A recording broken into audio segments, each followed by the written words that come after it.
Hi, I'm Kasim with Solutions 8, and today I want to talk to you about ad rank. So I got a question about how ad rank really works. And what's interesting about that is I shot a video that touched on it just a few days ago. We launched how does Google Ads auction really work? Missing the word "the" here. How does the Google Ads auction really work? And inside of this video, I touched on ad rank, and in so doing, I took some content from WordStream, and I referenced them in the video, so I wasn't stealing. But I took some content from WordStream, and I just kind of relied on it. But when I got the question about ad rank specifically, I decided, okay, time to dive a little bit deeper. Now, I have always been taught that ad rank is calculated a certain way. As a matter of fact, to go validate my ignorance, I just wanted to point out the fact that here's Search Engine Land saying ad rank equals CPC times quality score. Here's WordStream, same thing. Ad rank equals CPC times quality score. Here's ad hoc, same story. Where was it? Ad rank equals max CPC times quality score. You know what's really funny about ad hoc, by the way? Just a quick aside. This is so weird to me. So they had this Google Ads software system that they were pushing. I saw the guy speak at TNC a few years ago. And now ad hoc is gone. They've shut down everything, and they were purchased by a flooring company. So they might not have known Google quite as well as they thought they would. Either that or this was a sweetheart of a deal. Who knows? Maybe it's a successful exit, in which case, pat on your backs, guys. Anyway, so ad rank equals CPC times quality score is what they're saying. And what I have believed to be true, because if you've taken any Google Ads courses, tutorials, etc., this has been the general narrative. It's been commonly accepted. So here's what's really weird, is when I actually looked into Google's own documentation about ad rank, they don't take quality score into consideration at all. The quality score is like the summarized version of what the data they're using, so it's semi-analogous, but this gets really interesting. So they're saying here ad rank is calculated using the bid amount, so here's a CPC, auction time and ad quality, so this is kind of the quality score-esque things, ad rank thresholds, which are really interesting, we'll dive into, the competitiveness of the auction, which I think influences the thresholds, and I'll talk about that in a little bit. Context, which of course is really important. Google is contextually obsessed, and expected impact. So let's unpack that just a little bit. First of all, that's way more complex than CPC and quality score. Way more complex. So many layers and levels of analysis here. Looking at the about ad rank or ad position and ad rank, Google's saying, and again, they're saying at a high level, they're looking at the bid. So what are we willing to pay per click? And here's what I love about Google is if you are quality, you generally pay less and rank higher. And I think that's enlightened self-interest on their part, because what they're doing is they're training their user base to trust their ads. You know, they're sort of, it's like a Pavlov's dog environment here. Instead of just playing pay to play, which is what a lot of networks did pre-Google, they're rewarding you for being, relevant and high quality, which in turn makes their user base trust their ecosystem more. So yeah, they're leaving money on the table for sure, but I think they're doing so in a really enlightened way, and obviously it's paid off. Quality of the ads and landing pages. Now this is what's interesting. Here they say our assessment of the quality of your ad is summarized in your quality score. So here's one, but it appears to be, I wouldn't say minor, but here's one facet that is not the predominant facet, the way that it's been presented in all the education that I've been exposed to, which is really embarrassing, by the way, because I've run around telling clients this. Like, this is something that I took as gospel, and it's such a good note. You always have to go back and really dig into the source. Ad rank thresholds, which I'll talk about in just a minute. How competitive the auction is. So this is maybe my favorite part. As ad ranks align, so you and your competitors are, everybody's high quality.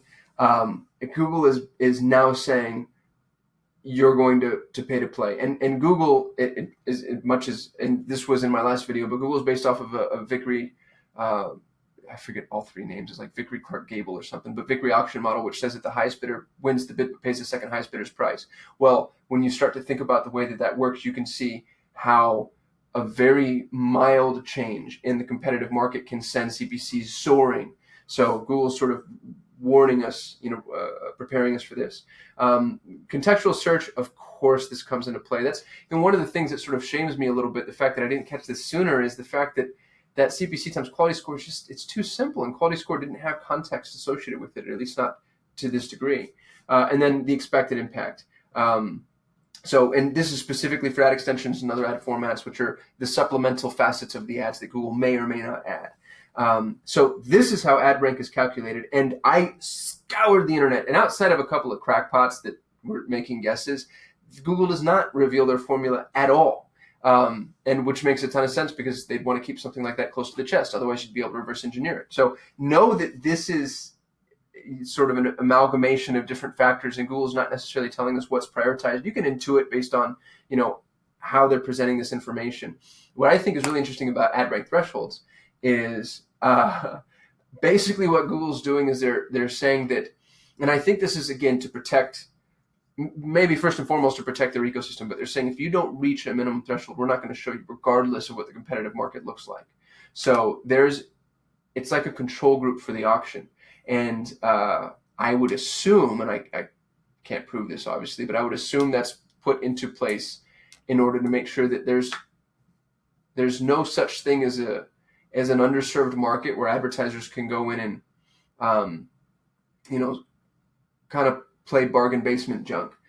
So have crap ads, and just because the competition is low, they are ranking the highest. So this is interesting too, because the ad rank thresholds are determined dynamically based off of various factors, and some of them are also contextual. So I think in a lot of ways, this is Google saying, we're going to decide whether or not you show up. This I found most interesting.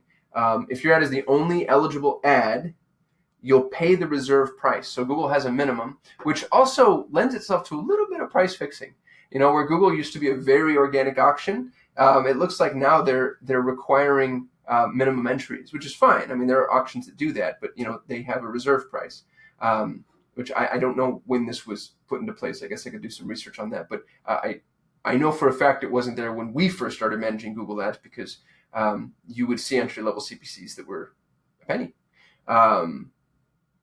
So what's interesting about this threshold, though, and again, the ad threshold isn't it's not generic. It's applied on a per advertiser basis. So you could actually end up paying a lot of money, even if you're the only advertiser showing. And I have seen that reflected in some instances. Sometimes you'll see really competitive markets where there's only one or two ads at the top, and your first inclination is like, that's interesting. I thought that there would be the full 4-pack here, and this ad rank threshold explains at least some of it. So now that we know quality score isn't taken into consideration directly for ad rank, I don't want to completely dismiss it out of hand, because quality score, according to Google's own documentation here, is the closest you're going to get to understanding how Google is ranking the rest of your ads. And so don't completely dismiss quality score entirely. It's still really important. A couple of things that I thought were really interesting here is Google says that quality score is based on past performance data, and yet 5 lines up they say that it's based off of expected click-through rate. Expected being, that's a prognosticative term, so that's future performance data. So just another example of where Google sort of, I don't think it's a contradiction. I think that they just flat out lie, which is fine. God bless them. Oh, and that's another thing that I wanted to show you is how to look at your quality scores. So if you're inside of a ad account, go to keywords, and then we're going to come over here. My keywords are going to be blurred. Sorry, I don't want to show you what keywords I'm using. We're going to go to columns, modify columns, quality score, and then you're going to choose quality score, landing page experience, expected click-through rate, and ad relevance. You can use the historical data if you would like, but one thing I wanted to point out is the data is being calculated based off of the period that you're currently reporting on. So that makes it a little dangerous, because you're not looking at a controlled data point. You're looking at a data point that's relevant. So if I'm looking at a couple of days, then I'll look at my historical data for a couple of days, and so on and so forth. And that could offer bigger swings than may necessarily exist if you were to look at all just plotted out on a chart on a longer scale. So I'd ignore historical quality score columns if you don't have a broad data set. That's just my soft opinion. Somebody might disagree with me. So let's jump in here and just take a look at what this looks like. You'll actually notice that we don't have the best quality score in this campaign, which is interesting because a lot of this is by design. So in some instances, you can use ad copy in order to attract and repel. One really easy way to do that is just to put pricing in your ad copy.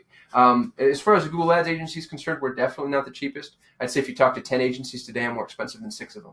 So you'll know where we rank. But one of the things that I do in order to make sure that, I don't have to continually have that conversation is sometimes we'll put pricing in the ad copy. So we'll say, PPC management starting at $1,000 a month.